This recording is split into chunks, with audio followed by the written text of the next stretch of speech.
जय हिंद दोस्तों, welcome to dream सेवक आईएएस। बिहार बीएड को लेकर के टॉपिक वाइज टेस्ट सीरीज को लॉन्च किया है। इसी क्रम में पेडागोजी से छात्र संबंधी मुद्दे को हम लोग यहाँ पर 60 क्वेश्चंस का टेस्ट लगाएंगे। आप लोग जो है आंसर्स जो है अपना काउंट करते जाइएगा और लास्ट में कमेंट में बताइएगा कि आपके कितने मार्क्स आए।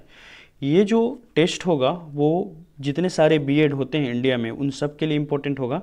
इसके अलावा सीटेट और टीईटी एग्ज़ाम के लिए भी इम्पोर्टेंट होगा। चलिए आइए टेस्ट लगाते हैं।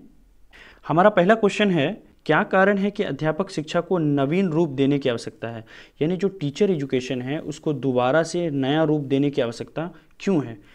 पहला ऑप्शन है अध्यापक शिक्षा के चरित्र को बहुआयामी बना देगा, बिल्कुल सही। दूसरा है पाठ्यक्रम में व्यावसायिक कौशलों को बढ़ावा देने के लिए, है ना, ताकि जो सिलेबस है उसमें ज़्यादा से ज़्यादा हम लोग डेली एक्टिविटीज़ से, बिजनेस से रिलेटेड चीज़ें डाल सकें। ऑप्शन सी है रचनात्मक विचार योजना या अनुसंधान योजना पर बल देना। तो इस तरह से हमारा आंसर हो जाएगा डी, उपरोक्त सभी। इससे पहले जो है छात्र संबंधी मुद्दे पर थ्योरी जो है पहले ही अपलोड कर दिया गया है। अगर आपने नहीं देखा है तो आप डिस्क्रिप्शन में इसका लिंक दे दूंगा, वहां से आप पूरी थ्योरी को देख सकते हैं। उसके बाद ये टेस्ट लगा लें तो ज़्यादा अच्छा रहेगा आपके लिए, है ना। नेक्स्ट क्वेश्चन पर आते हैं। नेक्स्ट क्वेश्चन है, यदि अध्यापक शिक्षा पाठ्यक्रम को त्रिवर्षीय पाठ्यक्रम में बदला जाए तो क्या लाभ मिलेगा? बताइए इसका सही आंसर क्या होगा। पहला ऑप्शन है अध्यापक के व्यक्तिगत, सामाजिक तथा प्रत्ययी कौशलों के विकास में लाभ मिलेगा। दूसरा है अध्यापकों को बालकों के विकास का बोध होगा। तीसरा है अध्यापक शिक्षा कार्यक्रमों का विश्लेषण हो सकता है ना। और डी नंबर है स्त्री पुरुष लिंगानुपात में कमी होगा। तो इस तरह से आंसर क्या हो जाएगा? जितने लोग यहाँ पर ए बोल रहे हैं उनका सही है, आंसर होगा ए, अध्यापक के व्यक्तिगत, सामाजिक तथा प्रत्ययी कौशलों में विकास में लाभ मिलेगा। नेक्स्ट क्वेश्चन पर आते हैं। नेक्स्ट क्वेश्चन है, एक सफल अध्यापक के क्या क्या गुण हो सकते हैं? तो देखिए इसका आंसर क्या होगा, बताइए आप लोग। तो देखिए इसका आंसर हो जाएगा डी, उपरोक्त सभी। जो एक सफल अध्यापक होता है उसके अंदर में अच्छी संस्कृति पृष्ठभूमि भी होती है, अपने विषय का पूर्ण ज्ञान उनको होना चाहिए, साथ ही साथ व्यवसाय तथा तकनीक का अच्छा ज्ञान भी होना चाहिए। नेक्स्ट क्वेश्चन पर आते हैं। नेक्स्ट क्वेश्चन है, राष्ट्र विकास के लिए शिक्षकों में निम्नलिखित में से कौन सा गुण होना चाहिए? पहला है शिक्षा का गुण, दूसरा है योग्यता, तीसरा है चरित्र और चौथा है ये सभी। तो इस तरह से आंसर क्या हो जाएगा? ये सभी, है ना। ठीक है, नेक्स्ट क्वेश्चन पर आते हैं। नेक्स्ट क्वेश्चन है हमारा, भारत के अध्यापकों के कार्य कौशल का विकास का संबंध निम्नांकित में से किससे है? तो इसका आंसर क्या होगा? देखिए हमारा पहला ऑप्शन है व्यक्तिगत तथा सामाजिक कौशल से, व्यावसायिक कौशल से, प्रत्यय संबंधी कौशल से, और ऑप्शन होगा डी, उपरोक्त सभी। तो इस तरह से आंसर क्या हो जाएगा हमारा? उपरोक्त सभी। जिन लोगों का आंसर डी है उनका बिल्कुल करेक्ट है। नेक्स्ट क्वेश्चन पर आते हैं। नेक्स्ट क्वेश्चन हमसे पूछा गया है, निम्नलिखित कथनों पर विचार कीजिए, है ना। तो यहाँ पर देखिए कहा गया है अध्यापक अपने शिष्यों के लिए सर्वोत्तम मार्ग का चुनाव करता है। जो टीचर्स होता है वो अपने स्टूडेंट को स्वयं की प्राप्ति में सहायता करता है। नंबर सी, वो उन्हें साधनों का पता लगाने में मार्गदर्शन करता है। जो अध्यापक होता है वो शिष्य को ज्ञान की प्राप्ति में मदद करता है। तो इसका आंसर हो जाएगा डी। जितने लोगों का डी आंसर है वो बिल्कुल सही है। नेक्स्ट क्वेश्चन पर आते हैं। नेक्स्ट क्वेश्चन है, भारत में अध्यापकों को किस आधार पर पहचाना जाता है? पहला ऑप्शन है ए, सामान्य शिक्षा कौशल का विकास, दूसरा है विशिष्ट प्रशिक्षण शैक्षणिक क्षमताएं, और तीसरा है ए और बी दोनों। तो इस तरह से आंसर हो जाएगा हमारा सी, ए और बी दोनों। जिनका आंसर सी है उनका बिल्कुल करेक्ट है। नेक्स्ट क्वेश्चन पर आते हैं, अध्यापक शिक्षा की प्रकृति कैसी होती है? तो अध्यापक शिक्षा की जो प्रकृति है वो बिल्कुल जो है सैद्धांतिक भी होती है और व्यवहारिक भी होती है। तो इस तरह से आंसर हो जाएगा हमारा ए और बी दोनों। नेक्स्ट क्वेश्चन पर आते हैं, निम्न कथनों पर विचार कीजिए, है ना। पहला ऑप्शन है, एक मानदंड निर्माता के रूप में अध्यापकों को छात्रों के सामने उदाहरण पेश करना चाहिए। नंबर 2, उसे कुछ मानदंड स्थापित करने हेतु और उसके व्यवहार में लाकर दिखाने की कोई आवश्यकता नहीं है। तो देखिए पहला ऑप्शन बिल्कुल सही है, लेकिन यहाँ पर जो कहा है पढ़ाते वक्त रियल लाइफ एग्जाम्पल दिया जाता है तो उसको रियल लाइफ से जोड़ना पड़ता है। यहाँ पर कह रहे हैं कि नहीं, जोड़ने की कोई आवश्यकता नहीं है। तो इस तरह से दूसरा ऑप्शन गलत होगा, सिर्फ पहला सही होगा। तो इस तरह से हमारा 9 का आंसर क्या हो जाएगा? इसका आंसर हो जाएगा ए, केवल एक। तो जो लोग एक दे रहे हैं वो बिल्कुल सही है। नेक्स्ट क्वेश्चन पर आते हैं। नेक्स्ट क्वेश्चन हमसे पूछा गया है, अध्यापक शिक्षा की व्यवस्था का आधार किस प्रकार का होता है? तो देखिए इसका आंसर क्या हो जाएगा, इसका आंसर होगा उद्देश्य केंद्रित। ठीक है, जो टीचर एजुकेशन होता है वो हमारा उद्देश्य केंद्रित होता है। नेक्स्ट क्वेश्चन पर आते हैं। नेक्स्ट क्वेश्चन है अध्यापक शिक्षा के सिद्धांत कौन सा से हैं, है ना। तो शिक्षा के उद्देश्य और कार्य, अध्यापक शिक्षा के उद्देश्य और कार्य, तो यहाँ पर आंसर हो जाएगा सी, ए और बी दोनों। नेक्स्ट क्वेश्चन पर आते हैं। अगला क्वेश्चन है निम्नलिखित कथनों पर विचार कीजिए। एक अध्यापक के नाते उसे छात्रों को कार्य करने के प्रति दृष्टिकोण निर्धारित करने चाहिए। ऑप्शन बी है हमारा यहाँ पर, कार्य के प्रति सही दृष्टिकोण अपनाने के लिए उसे स्वयं भी सहायता करनी चाहिए। यहाँ पर ऑप्शन दिया हुआ है केवल एक, केवल दो, 1 और 2 दोनों, ना तो एक और ना ही दो। तो बताइए क्या आंसर हो जाएगा, इसका आंसर होगा सी, 1 और 2 दोनों। नेक्स्ट क्वेश्चन पर आते हैं। नेक्स्ट क्वेश्चन है वर्तमान में शिक्षा का स्वरूप कैसा है। तो देखिए वर्तमान में जो शिक्षा का स्वरूप है वो हमारा व्यापक है। नेक्स्ट क्वेश्चन पर आते हैं। विद्यालय परिवेश तथा छात्र उपलब्धियों के बीच कैसा संबंध है। तो देखिए विद्यालय परिवेश और छात्र उपलब्धि जो है, अगर विद्यालय परिवेश अच्छा होगा तो छात्र जो है ज़्यादा से ज़्यादा अचीव करेंगे, उतनी अच्छे से सीखेंगे। तो ये डायरेक्टली प्रोपोर्शनल होता है, तो इस तरह से हम कह सकते हैं ये जो है सह संबंध होता है। ठीक है, नेक्स्ट क्वेश्चन पर आते हैं। नेक्स्ट क्वेश्चन है बच्चों में बुद्धिमत्तापूर्ण समझ विकसित करने के लिए शिक्षक को कैसा होना चाहिए। तो देखिए शिक्षक को प्रगतिशील भी होना चाहिए और खुली सोच का भी होना चाहिए। तो इस तरह से हमारा आंसर हो जाएगा सी, ए और बी दोनों। नेक्स्ट क्वेश्चन पर आते हैं। नेक्स्ट क्वेश्चन है पढ़ाए गए पाठों के अभ्यास के लिए बच्चों को क्या करवाना चाहिए। पुनर्अभ्यास कराना चाहिए, डिस्कशन कराना चाहिए, मौखिक अभ्यास कराना चाहिए। तो इस तरह से आंसर हो जाएगा ये सभी। ठीक है, नेक्स्ट क्वेश्चन पर आते हैं। अगला क्वेश्चन है क्वेश्चन नंबर 17। अध्यापन कार्य में युक्तियाँ अपनानी चाहिए। तो अध्यापन कार्य में कौन सा तरीका अपनाना चाहिए पढ़ाते समय। मानदंड स्थापित करना चाहिए, कठोर व्यवहार होना चाहिए, बिल्कुल गलत। सैद्धांतिक होना चाहिए, बिल्कुल गलत। निर्भीक होना चाहिए, बिल्कुल गलत। तो यहाँ पर आंसर क्या हो जाएगा, 17 का हमारा आंसर हो जाएगा हम यहाँ पर ए, मानदंड स्थापित करना चाहिए। अगले क्वेश्चन पर आते हैं। नेक्स्ट क्वेश्चन है प्रत्येक व्यक्ति को अपनी मूलभूत आवश्यकताओं के प्रति होना चाहिए। क्या होना चाहिए बताइए। निर्भर होना चाहिए, प्रयत्नशील होना चाहिए, स्थिर होना चाहिए या फिर भाग्य भरोसे होना चाहिए। क्या होना चाहिए, यहाँ पर आंसर होगा हर एक व्यक्ति को अपनी बेसिक नीड्स के लिए प्रयत्नशील होना चाहिए, हमेशा प्रयत्न करते रहना चाहिए बेसिक नीड्स को पूरा करने के लिए। नेक्स्ट क्वेश्चन है हमारा निम्नलिखित कथनों पर विचार कीजिए।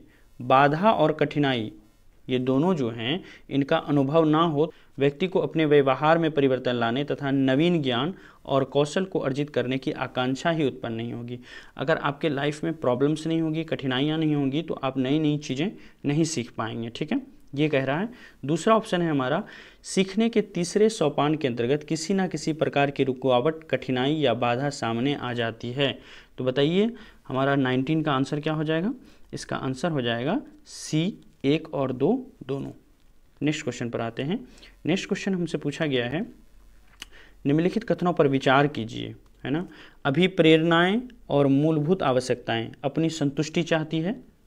नंबर 2, अभिप्रेरणा और मूलभूत की संतुष्टि की मांग जब अधिक बढ़ जाती है तो प्राणी को इसके लिए संघर्षरत रहना पड़ता है ना। तो इसका आंसर क्या हो जाएगा, इसका आंसर हो जाएगा हमारा 1 और 2 दोनों। नेक्स्ट क्वेश्चन पर आते हैं। नेक्स्ट क्वेश्चन है अनुशासनहीनता पर किसी छात्र को अधिकतम क्या दंड देना चाहिए, है ना। बहुत इंटरेस्टिंग क्वेश्चन है। यहाँ पर देखिए इसमें कह रहा है अनुशासनहीन अगर हो जाता है कोई छात्र तो उसको अधिकतम क्या दंड देना चाहिए। पहला ऑप्शन है मैदान के 10 चक्कर लगवाने चाहिए, बिल्कुल गलत। छात्रों पर भारी आर्थिक दंड लगाना चाहिए, 10,000 रुपये का जुर्माना कर देना चाहिए, बिल्कुल गलत। छात्रों को विद्यालय से अनिश्चित काल के लिए निलंबित कर देना चाहिए और अगर वो फिर से माफ़ी मांगे लिखित तौर पर तो उनको पुनः विद्यालय में ले लेना चाहिए। तो इस तरह से आंसर हमारा क्या हो जाएगा, सी, डी पढ़ने की आवश्यकता नहीं है। नेक्स्ट क्वेश्चन पर आते हैं। विद्यालय में अनुशासनहीनता उत्पन्न होने का कारण आप मानते हैं। विद्यालय में जो इनडिसिप्लिन बढ़ रहा है, जो अनुशासनहीनता हो रही है, उसका मेन कारण क्या है। देखिए उसका मेन कारण यहाँ पर दिया है शिक्षा प्रणाली में विषमता, शिक्षा पदाधिकारियों का आए दिन होने वाला तबादला, शिक्षकों में जिम्मेदारी का अभाव, गरीबी व बेरोजगारी, है ना। आपको लग रहा होगा शिक्षा प्रणाली में विषमता, लेकिन ये भी आंसर नहीं होगा, ये भी आंसर नहीं होगा, ये भी आंसर नहीं होगा, हमारा आंसर क्या होगा, सी नंबर, है ना, आंसर होगा सी, शिक्षकों में जिम्मेदारी का अभाव। देखिए इस तरह का जितने सारे क्वेश्चन आएंगे अनुशासनहीनता से रिलेटेड, कोई चीज़ की कमी हो विद्यालय में, तो उनके लिए आप डायरेक्ट किसको जिम्मेवार ठहराएंगे, डायरेक्ट आप टीचर्स को जिम्मेवार ठहराएंगे मन में, ठीक है। उसके बाद फिर आंसर पढ़िएगा तो आपका जो है 99% चांस है कि करेक्ट हो जाएगा आंसर आपका, ठीक है। कुछ और चीज़ें हैं जो लास्ट में बताऊंगा मैं कि कैसे आंसर जो है देना चाहिए, कैसे बिल्कुल नहीं जानकारी होते हुए भी हमारा क्वेश्चन जो है वो सही हो सकता है आंसर। नेक्स्ट क्वेश्चन पर आते हैं। न्यायालय ने कक्षा में छात्रों को शारीरिक दंड देने पर रोक लगा दी, इसके बारे में आप क्या सोचते हैं? इसमें विरोधाभास है, यानी न्यायालय को ऐसा नहीं करना चाहिए। इसमें अनुशासनहीनता की समस्या जो है उत्पन्न होगी और भी ज़्यादा इनडिसिप्लिन बढ़ेगा। या सी नंबर हमारा कह रहा है न्यायालय ने शारीरिक दंड पर रोक लगा करके छात्रों को बिगाड़ने का काम किया है। डी नंबर है न्यायालय का फैसला बिल्कुल सही है। आपको क्या लगता है? तो देखिए कभी भी न्यायालय के फैसले के खिलाफ नहीं जाइएगा, कितना भी बुरा फैसला हो। तो इस तरह से आंसर हो जाएगा डी, न्यायालय का फैसला क्या है, बिल्कुल सही है। नेक्स्ट क्वेश्चन पर आते हैं। नेक्स्ट क्वेश्चन है आपकी किसी गलती पर यदि आपको प्रधानाध्यापक डांटता है या फटकारता है तो इस पर आपकी क्या राय होगी?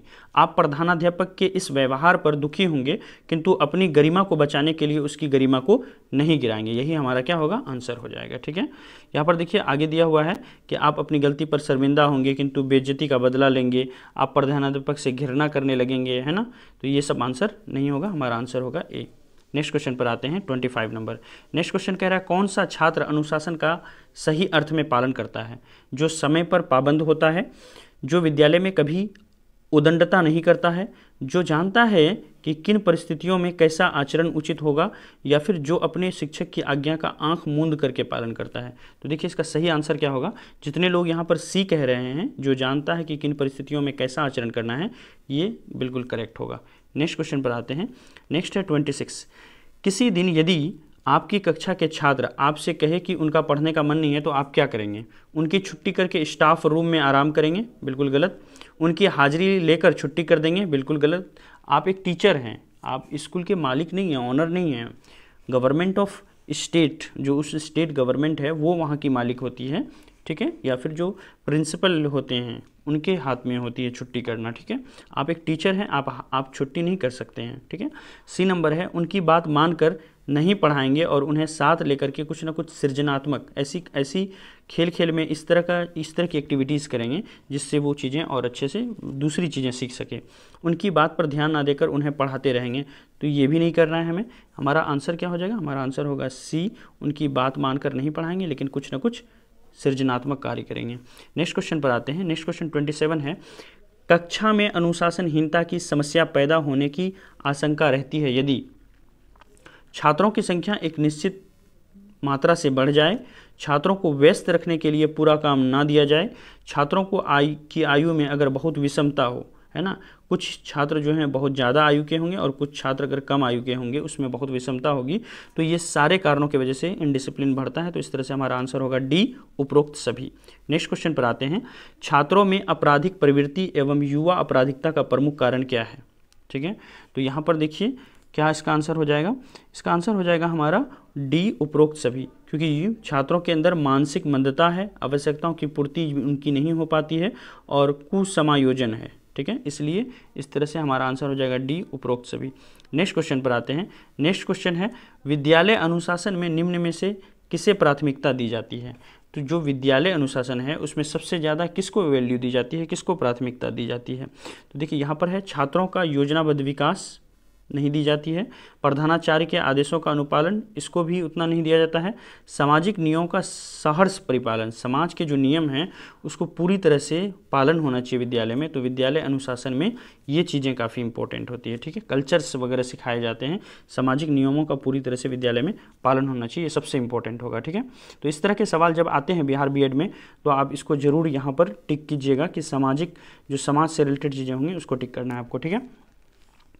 अगर आप लोग चैनल पर नए हैं तो कृपया चैनल को सब्सक्राइब करते जाएं और उसके बाद जो है लाइक करते जाएं अगर वीडियो आपको अच्छा लग रहा है तो, ठीक है। क्वेश्चन पर आते हैं। नेक्स्ट क्वेश्चन है आधुनिक अनुशासन का मौलिक दर्शन है स्वस्थ मार्गदर्शन एवं परामर्श, विद्यालय को शोर मुक्त करना, इच्छित व्यवहारों का पूर्वावलोकन या फिर नियमों का कड़ाई से पालन करना। जो आधुनिक एजुकेशन, आधुनिक डिसिप्लिन सिस्टम है उसका मौलिक दर्शन क्या है बताइए? इसका आंसर हो जाएगा ए, है ना, स्वस्थ मार्गदर्शन एवं परामर्श। नेक्स्ट क्वेश्चन पर आते हैं। नेक्स्ट क्वेश्चन है जिस कक्षा के छात्र अनुशासनहीन हों उसके बारे में आप क्या उपाय करना चाहेंगे, है ना। तो देखिए इसका करेक्ट आंसर क्या होगा, आप लोग पढ़ के बताइए। इसका करेक्ट आंसर होगा बी, इस बात पर भी विचार करेंगे कि मेरी शैक्षिक यानी पढ़ाई की शैली जो है वो क्या है, त्रुटिपूर्ण है, यदि है तो उसे दूर करने का काम करेंगे। तो देखिए जब भी अनुशासनहीनता की बात आती है हमेशा आप जिम्मेवार किसको ठहराओगे, टीचर्स को, उसकी पढ़ाई की शैली को ठहराओगे, ठीक है। तो वहाँ पर आपका 90% चांस होगा कि आपका क्वेश्चन आंसर जो होगा वो बिल्कुल करेक्ट होगा। नेक्स्ट क्वेश्चन पर आते हैं। छात्रों को स्वशासन की भावना किस प्रकार पैदा की जा सकती है। नेक्स्ट क्वेश्चन आते हैं। छात्रों में स्वशासन की भावना किस प्रकार पैदा की जा सकती है। आंसर क्या हो जाएगा इसमें आंसर हो जाएगा हमारा, बताइए आप लोग।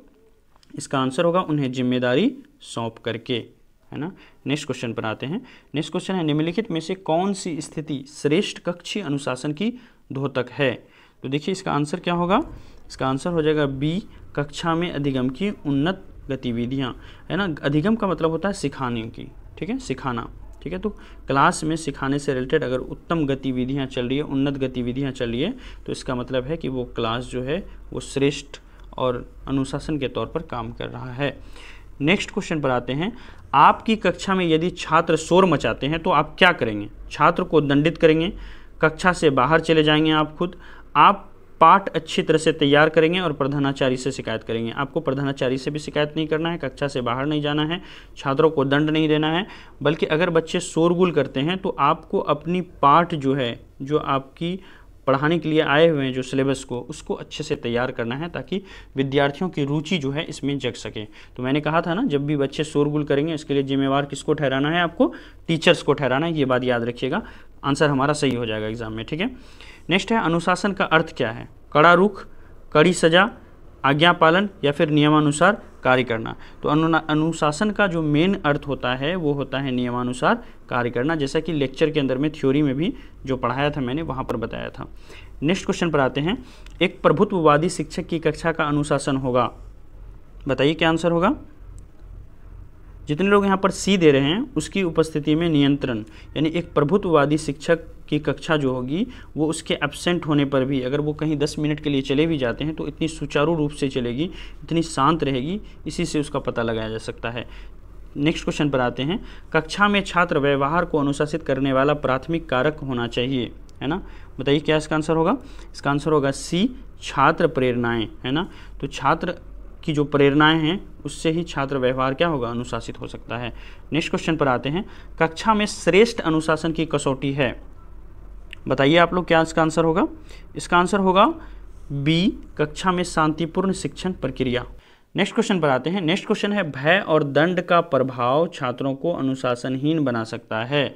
क्या आप इस कथन से पूर्ण सहमत हैं। पूरी तरह सहमत नहीं होइएगा, पूर्ण असहमत भी नहीं होना है, आंशिक रूप से भी सहमत नहीं होना है। आप क्या हैं, इस चीज़ पर अनिश्चित हैं, आपको पता ही नहीं है कि भय और दंड अगर दिखाएंगे तो छात्र अनुशासनहीन हो जाएंगे। इसके लिए कोई हमारे पास रिकॉर्ड नहीं है, कोई डेटा नहीं है इसके लिए, तो अनिश्चित है।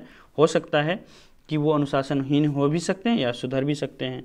नेक्स्ट क्वेश्चन पर आते हैं। समान लक्ष्यों की प्राप्ति में व्यक्तियों को अनुगम करने के लिए प्रभावित करना नेतृत्व है, ये कथन किसने कहा था। तो इसका आंसर क्या हो जाएगा, कुंज एंड डोनेल ने कहा था। नेक्स्ट क्वेश्चन पर आते हैं। नेक्स्ट क्वेश्चन है नेतृत्व संबंधी सिद्धांत एक्स और सिद्धांत वाई किसने दिया था। तो देखिए ये सारे जो हैं ये आपका थ्योरी में नहीं था, लेकिन आपको यहाँ से इसका आंसर जो है याद करके रखना है। अगर इस तरह के सवाल आते हैं तो इसका आंसर आपको देना है। तो बताइए इसका आंसर क्या हो जाएगा। इसका आंसर हो जाएगा D, Douglas McGregor. Next question पर आते हैं। वर्ष 1960 से पहले नेतृत्व का कौन सा सिद्धांत सर्वाधिक प्रचलित था। तो देखिए वर्ष 1960 से पहले नेतृत्व का लक्षण मूलक सिद्धांत जो है वो सबसे ज़्यादा प्रचलित था। नेक्स्ट क्वेश्चन पर आते हैं। नेक्स्ट क्वेश्चन है नेतृत्व का व्यवहार सिद्धांत किन आयामों पर आधारित है, डिपेंडेंट है ना। तो देखिए नेतृत्व का जो व्यवहार सिद्धांत है वो हमारा इनिशिएटिव स्ट्रक्चर और कंसिडरेशन दोनों पर आधारित है, तो हमारा आंसर हो जाएगा बी, ए और बी दोनों। नेक्स्ट क्वेश्चन पर आते हैं। वैज्ञानिक प्रबंध सिद्धांत का प्रतिपादन किसने किया था। तो देखिए वैज्ञानिक प्रबंधन सिद्धांत का प्रतिपादन जो है वो टेलर ने किया था। नेक्स्ट क्वेश्चन पर आते हैं। किस सिद्धांत में कहा गया है कि नेतृत्व की प्रभावशीलता नेता व्यवहार तथा उस परिस्थिति में जिसमें नेतृत्व का प्रयोग किया गया है के बीच अंतरक्रिया क्रिया का परिणाम है। तो बताइए इसका आंसर क्या होगा। इसका आंसर जितने लोग डी बोल रहे हैं नेतृत्व का प्रासंगिक सिद्धांत, ये करेक्ट होगा। नेक्स्ट क्वेश्चन पर आते हैं। नेतृत्व का स्थितिपरक सिद्धांत किस विद्वान की देन है। तो देखिए नेतृत्व का स्थितिपरक सिद्धांत जो है वो हमारा हर्से और ब्लैंचर्ड की देन है। नेक्स्ट क्वेश्चन पर आते हैं। शैक्षिक नेतृत्व की आवश्यकता है। शैक्षिक नेतृत्व की आवश्यकता क्यों है बताइए। इसलिए आवश्यकता है क्योंकि संस्थागत व्यवहार में परिवर्तन हो सके, तो आंसर हो जाएगा डी। नेक्स्ट क्वेश्चन पर आते हैं। हॉलपिन के अनुसार शैक्षिक नेतृत्व लक्षण है। हॉलपिन के अनुसार शैक्षिक नेतृत्व लक्षण जो है वो घनिष्ठता भी है, अस्थायित्व भी है, भूमिका निर्वाह भी है, तो इस तरह से आंसर हो जाएगा ये सभी, है ना। नेक्स्ट क्वेश्चन पर आते हैं। नेक्स्ट क्वेश्चन है हर्से तथा ब्लैंचर्ड के स्थितिपरक नेतृत्व सिद्धांत के अनुसार मध्यम विद्यार्थियों के लिए किस प्रकार की शैली प्रयुक्त की जाती है। तो बताइए इसका आंसर क्या होगा। इसका आंसर हो जाएगा ए उच्च कार्य निम्न संबंध शैली। नेक्स्ट क्वेश्चन पर आते हैं। नेतृत्व की 4 प्रभावकारी और 4 अप्रभावकारी शैली का वर्णन किसने किया था। तो देखिए नेतृत्व का 4 प्रभावकारी और 4 अप्रभावकारी शैली का वर्णन जो है वो रेडिन और हर्से ने किया था। नेक्स्ट क्वेश्चन पर आते हैं। शैक्षिक नेतृत्व का मुख्य लक्षण क्या है। शैक्षिक नेतृत्व का मुख्य लक्षण जो है वो हमारा स्वायत्तता है, याद रखिएगा आप लोग। नेक्स्ट क्वेश्चन पर आते हैं। शैक्षिक नेतृत्व में मुख्य बाधा है। शैक्षिक नेतृत्व में मुख्य बाधा क्या है। राजनीतिक दबाव, वित्तीय समस्याएं, अशिक्षित व्यक्तियों का प्रबंधन। ये सारे आंसर करेक्ट होंगे, तो इस तरह से आंसर होगा डी उपरोक्त सभी। नेक्स्ट क्वेश्चन पर आते हैं। नेक्स्ट क्वेश्चन हमसे पूछा गया है नेतृत्व के किस सिद्धांत में यह कहा गया है कि नेता अपने अवर अधिकारियों के कार्य लक्ष्यों, अपने व्यक्तिगत और इन लक्ष्यों को प्राप्त करने के लिए मार्ग के प्रत्यक्षीकरण को किस प्रकार प्रभावित करता है। तो देखिए इसका आंसर क्या हो जाएगा बी मार्ग लक्ष्य सिद्धांत के अंदर में ये बात कही गई है। नेक्स्ट क्वेश्चन पर आते हैं। विद्यालय में नेतृत्व संबंधी सही पदानुक्रम क्या है। तो देखिए विद्यालय में जो है नेतृत्व संबंधी सही पदानुक्रम हमारा क्या हो जाएगा। हमारा हो जाएगा छात्र, अध्यापकगण, पर्यवेक्षक और प्रधानाचार्य। तो इस तरह से हो जाएगा 4 3 2 1। तो आंसर हो जाएगा सी 4 3 2 1। देखिए ये जो टेस्ट सीरीज हमारा चल रहा है टॉपिक बेस्ड टेस्ट सीरीज, ये हिस्ट्री, सिविक्स है ना, ज्योग्राफी, जितने सारे टॉपिक्स हैं सबके ऊपर आने वाला है, ठीक है। हिंदी के ऊपर भी आएगा और इंग्लिश के ऊपर भी आएगा। तो पेडागोजी पर तो चल ही रहा है, अगले दिन जो है वो आपका सिविक्स से स्टार्ट हो जाएगा। सिविक्स से जो है आपका टेस्ट सीरीज आना चालू हो जाएगा। अगर आप लोग नए हैं तो कृपया टेलीग्राम को ज्वाइन कर लें और चैनल को सब्सक्राइब कर लें, लाइक करें और कमेंट में बताएं कि आपको ये हेल्पफुल लग रही है या नहीं लग रही है, ठीक है। क्या इसको आगे कंटिन्यू करना चाहिए या नहीं करना चाहिए, ठीक है। 55 में आते हैं। 55 है शैक्षिक नेतृत्व का कार्य क्षेत्र क्या होगा।